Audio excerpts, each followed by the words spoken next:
So every once in a while I get on a health kick, right? Where I'm like, okay, I'm gonna cut out sugar. I'm not gonna eat as much bread or gluten or pasta, those things. I go for a little bit longer walks and just try to be a little bit healthier version of myself. And during this time, I don't say anything to Tom about it. I'm just focusing on myself, just trying to do my own thing. And inevitably what happens after 2 or 3 days, he starts eating a little healthier too, eating a little more salads, a little less junk food.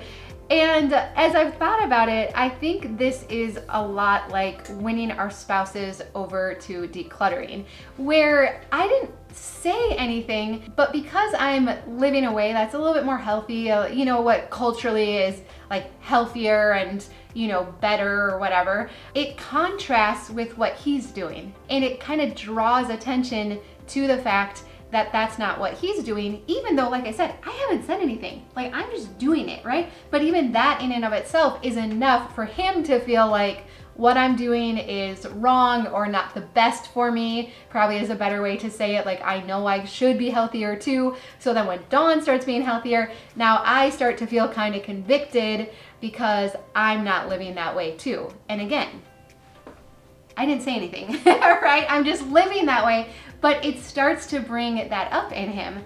And always, what we say, what is the best way to win over your spouse or your partner or other people in your house, is to model it, is to focus on your areas, the things that you can declutter and control.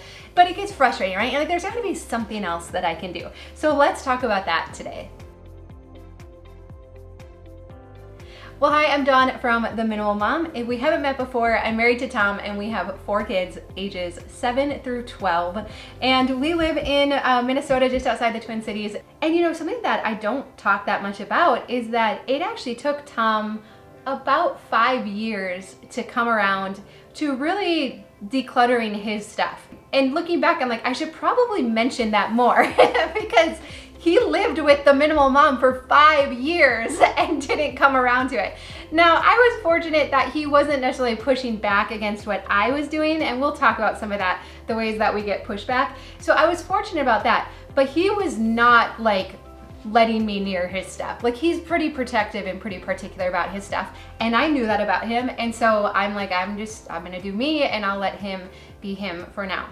All that to say, he did eventually come around. But this can be a very frustrating process, especially if the person you're living with is filling up the spots that you're decluttering. So we're gonna talk about that. How do we combat that? But I wanna talk a little bit more about this contrast that we're creating. So again, when we're over here, we're trying to live a little bit better, right? And so for today, we're talking about decluttering. We're trying to declutter our home. We want it to be more peaceful. We want it to be very easy to tidy and pick up. We want it so if somebody stops by unexpected, that we're not embarrassed or horrified by our house, right? So we have such good intentions, and I think that's often what's so frustrating. But what's happening over here in the other person in our life is we think that they're not noticing it, or that they're not appreciating it, or even that they're working against us. What I'm guessing is that they're actually feeling very challenged by this. Similarly to how Tom feels guilty eating junk food when I'm trying to be healthy, right? So they're feeling challenged by it, and they might not fully understand what they're even feeling themselves. They probably know that they should be more organized. Our world tells us we should be organized. Being messy, it means you're lazy, you're sloppy, you're all these negative things. So this person likely knows they should be more organized. They might not understand their connection with their stuff. They might also feel that it's a little unrealistic, all the stuff they want to hang on to, but they just don't know why they have such a hard time parting with it. They might also be feeling protective and worried that you might get rid of some of their stuff when they're not looking or when they're at work or out of the house for whatever reason, right? So there might be a little bit of worry in there because they don't know, because you're going to town over here, right, decluttering, and they don't know when their stuff might be next. They might be a little worried that the stuff you're decluttering, you're gonna end up rebuying.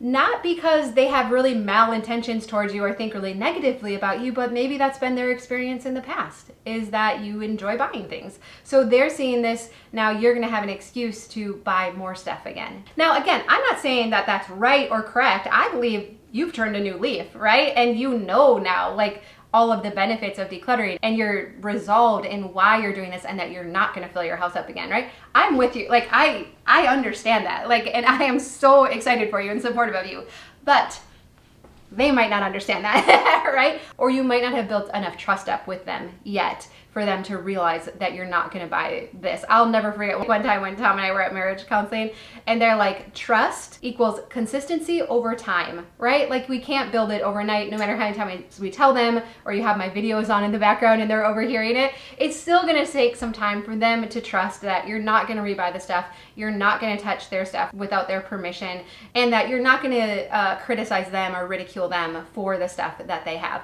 Okay, so what do we do then? Because I do think there's a few more things we can do besides just modeling it to get our spouses and other loved ones on board. But first, we'll take a real quick break for our sponsor. So did you tell them that another thing that helped add to getting me on board with minimalism is having good sleep quality? That's exactly what I was gonna say. I was like, make sure your spouse or partner is well rested. And it was really funny, last night I was sitting in my chair, Tom was sitting on the bed, and he said, I love this mattress so much. That is right. That's right, I did say that, yes. I was like, I just love it. This is my favorite part ever.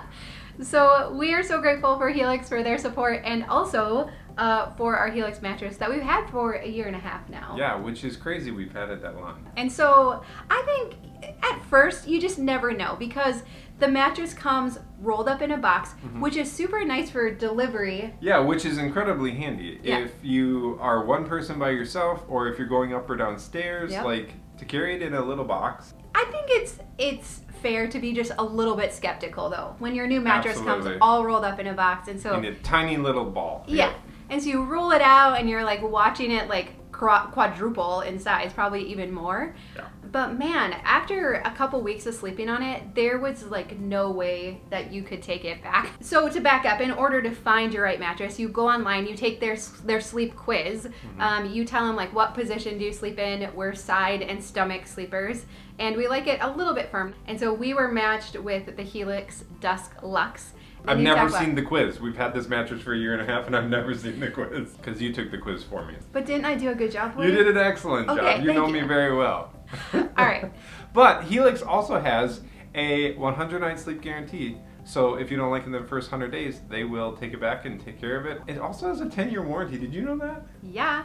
So you get through the first 100 nights, and then you have a 10-year warranty. So we got 8.5 years left with this guy. That's awesome. Right? And it's made in the U.S., and we have just had such a great experience. We have multiple Helix mattresses throughout our house now, and we have a link down below where you can save up to $200 off your Helix mattress and get 2 free pillows. And I did want to ask Tom, though, in all seriousness, about getting your husband on board, because this is something we have talked about before, but one of my major tips is don't use the word declutter. Use the word organize. Everybody wants to be more organized, so ask your spouse or partner or loved one, could I help you organize your closet or your stop? You've said this is good before. Can I help you organize Don't touch my stuff. your space, not declutter it? I will answer that once I give a little preface. Okay. You have to work on you first. No, I've already talked about that. Oh, okay, you already talked about that. Yeah. All right, I didn't catch the first part of this video. Yeah. Yes, then, I agree that is a good tactic. And Tom doesn't necessarily want me to come out and like physically organize, but he wouldn't mind if I was sitting out there with him, right? I just want you to hang out with me. Keep you company, visit with you. Don't leave me alone with my stuff. So in all seriousness though, I have, in our Facebook group, we've talked about this, we're like, use the word organize, not declutter, and it really has been helpful. We have heard from others too. And don't call it junk. Yeah. Good. Junk is a bad word. Yep. I think that's really good. Yeah. All right. So I'm going to wind this up now, but also at the end of this, we'll come back. There were some questions when Diana and I shared all of our beauty secrets the other day. Lies. It's all lies. Stop. There were some questions like, what does Tom think? So we'll share that at the end as well. All right, so we're modeling it. We're using the word organize and not declutter. Another tip that I think can be really helpful is to fill up spaces with empty containers. So if you're decluttering a space and you're worried that they are gonna fill it back up again, put some empty boxes or containers there. So we've shared this story before, but we lived in our townhouse. It was a very typical townhouse. And Tom had built extra shelving around the whole perimeter of the garage. And it was wonderful because it provided so much extra storage. But I was worried he was gonna fill it up again. And I'll never forget, like we went to move and he's pulling down totes and he was like, these totes are empty. And I'm like, I know, because if I would have left those shelves with nothing on it, they were the perfect height for him just to, just to tuck stuff up there, just to, just put it up there in the garage. And so I knew that if I left those shelves open, that it was just a matter of time before they got filled back up again. And I knew even for myself, I could be tempted just to kind of toss stuff up there if we were cleaning real quick or, you wanted something out of the way. So it can be helpful if your experience has been that spaces get filled back up very quickly, just to put some kind of empty containers or something like that in those spaces. Another idea, and I hear from many of you, is to play videos like this in the background or Joshua Becker. Often, again, we're over here and we're learning these new concepts. We're realizing the impact that clutter has on us, on our anxiety levels. We're getting a taste that, wow, my house is so peaceful when it's picked up, right? And so our value system around our stuff is radically changing, but we haven't necessarily brought them along for the ride, right? So they don't actually understand why we are like decluttering like a wild person, right? Like it's not nailed down, it's going, right? Like they might not totally understand. And so having videos on in the background, I know some of you had said you shared like the silent to-do list video with your partners. There might be some select other ones, like the inventory one. We have a whole like start here playlist, and I think those main concepts, because often, again, if we're gonna do some broad stereotypes, men are very logical, and so we need to have like some factual stuff to share with them, but just in bits and pieces, again, not with an agenda, not like I am trying to totally change you, because we know we can't change people, right? But just sharing bits and pieces of it with them, I think can be really helpful as well. Another thing is to ask for decluttering as a gift. So I love the idea to say, hey, Mother's Day is coming up. For Mother's Day, for my Mother's Day gift, could we declutter your half of the closet? Or could we declutter this part of the garage? Pick something that's contained and manageable, not too overwhelming for them, but I love the idea to ask for that as a gift too. And then the last thing is just to stay the course. Again, I'm guessing like our spouses or partners have seen different whims that we've gone on, right? Like, I'm gonna do scrapbooking, I'm gonna do this, I'm gonna do that, right? And so they might think that this is another whim. And so, like I said before, consistency over time builds trust. So just stick with it, because worst case, even if you get your areas done and they don't change, you still get to benefit from the areas that you have simplified for yourself. And even if they never change, it is still going to make your life better. And I believe your house will be more peaceful for it. Even if it's not completely to how you would like it to be, it's still gonna be better than how it was. So don't give up. Don't let them or their poor attitude derail you. Try to remind yourself, like, this is bringing up something in them that I don't understand, some kind of fear or worry about things or money, or, this stuff is tied to so many things, right? And so it's bringing up something within them. I don't necessarily know what it is. They might not even necessarily know what it is or how to articulate it. So I'm gonna let them be with it, and I'm just gonna keep focusing on my own stuff. This is not always easy. Like, I'm not trying to just play it off like, oh, just you do you and it's all gonna be, a cakewalk. I really am not. I know that this causes so much stress in relationships, and so I really think if you stick with it, you're gonna see some changes. So Tom actually watched our whole video on Diana and I's beauty secrets, and what did you think of it?